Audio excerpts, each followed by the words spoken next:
Day one of reading the Bible so I can prepare myself to share the story, share the good news, share the gospel with others. Today I made it from Genesis 1:1 to Genesis 14:15. I'm going to take notes during this series and share them with you. Feel free to comment, give me tips, give me opinions, all the things, feel free. On the first day, let there be light. Second day, the evening and the morning. Third day, dry land and the seas. Fourth day, day and night, dark and light. Fifth day, living things. On the sixth day, man was created, and on the seventh day, God rested. God took one of Adam's ribs and created a woman. Genesis 2:24. Therefore a man shall leave his father and mother and be joined to his wife, and they shall become one flesh.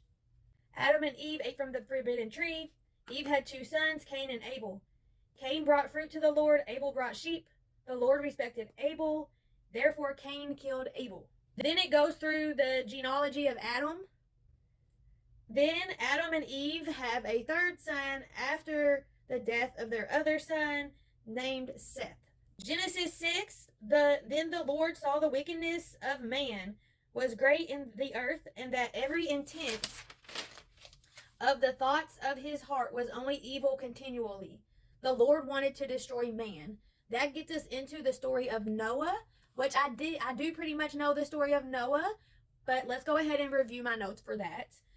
Noah, the earth was corrupt during this time. Noah had three sons. God tells Noah to build the ark. God was going to destroy all flesh.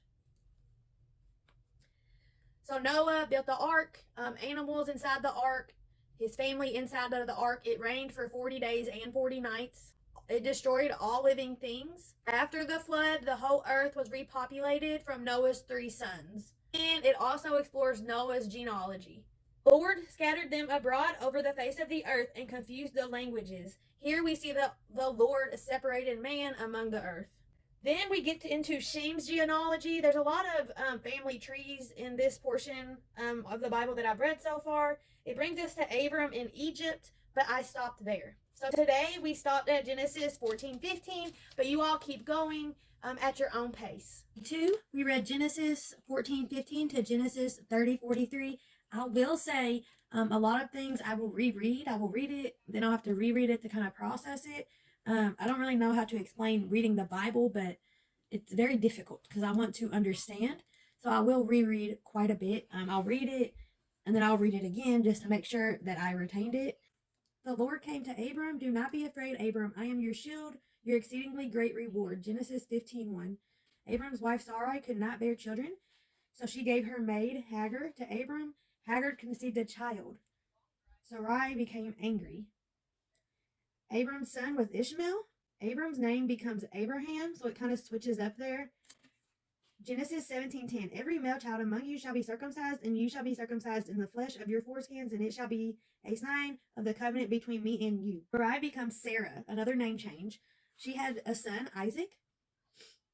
Then it introduces Lot. It keeps introducing a lot of new names. Lot was in Sodom. Two angels visited him, warned him the city would be destroyed and punished, and he had to leave. So he traveled to Zoar. God overthrew the cities of Sodom and Gomorrah to preserve the lineage of Lot. His daughters gave him wine and laid down with him. Both daughters became pregnant. They had sons Moab and Ben-Ami. Sarah had Isaac and wanted Hagar and her son to leave. They went to the wilderness in Beersheba. So Sarah could not bear a child, so Hagar bare a child. Then Sarah became jealous, so then Sarah had Isaac. God commanded Abraham to take Isaac to Moriah as a burnt offering. Abraham built an altar and bound Isaac. God had asked him to sacrifice his son. The angel stopped him. Abraham was blessed for obeying. The ram was offered instead of Isaac. So God was kind of testing him there. We read of Sarah's death and burial. Rebecca is chosen for Isaac and they marry. Isaac then has twins, Usai and Jacob. He does do a lot of genealogy again of Ishmael and of Isaac. So it's a lot of family trees. So Jacob pretends to be Usha, his twin, and steals his father's blessing. So therefore Jacob has to flee because his brother wants to kill him. Jacob flees to his mother's brother's house, Laban. There Jacob falls in love with Rachel, Laban's daughter. He had an agreement. He served 7 years for Rachel, but after the 7 years, he was given Leah, the older daughter, and he had to serve 7 more years for Rachel. He had sons with Jacob: Reuben, Simeon, Levi, Judah. Later on, she has 2 more sons. Jacob had multiple children with maids as well, and then Rachel eventually had Joseph. So you guys stay tuned. We're still working through Genesis. So I finished day 3 today. I finished Genesis. So we did Genesis 30:43 to Genesis 50:26. So I finished the book of Genesis. Tomorrow we'll start Exodus. I'm just going to kind of summarize for you. Jacob fled to Gilead because he stole his brother's blessing and he was afraid. Jacob fled to Gilead. Laban, Rachel and Leah's father, overtook Jacob. They ended up making a covenant, like an agreement with each other. Jacob and his brother Esau meet again and they make up. If you remember, Jacob had stole his blessing previously from their father. That is why Jacob ended up fleeing.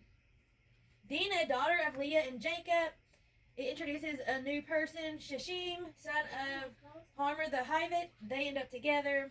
That brings us to Joseph. Joseph, known for a tunic of many colors. If you've heard of Joseph's coat, Joseph's brothers hated him because their father loved him most. Joseph's brothers conspired against him, threw him in the pit, and then sold him. They took Joseph's tunic to his father and convinced him he was dead. It goes through Judah's family tree as well. Joseph was a slave in Egypt, accused by his master's wife and sent to jail. The Pharaoh had a dream and wanted Joseph to interpret it. The Pharaoh was happy with Joseph. See, I have set you over all the land of Egypt. Genesis 41:41. So Joseph had interpreted the Pharaoh's dream that there would be 7 years of plenty, 7 years of famine. Joseph helped save grain during the plenty to help feed during the famine. Joseph's 10 brothers came to ask for grain whenever the famine was going on, but they didn't recognize Joseph. So Joseph eventually let his brothers know it was him. Eventually, Joseph's family ended up in Egypt. Joseph was able to see his father again. Then came about the 12 tribes of Israel, his 12 sons. That is Joseph's father. Israel dies. And then at the end, Joseph dies as well.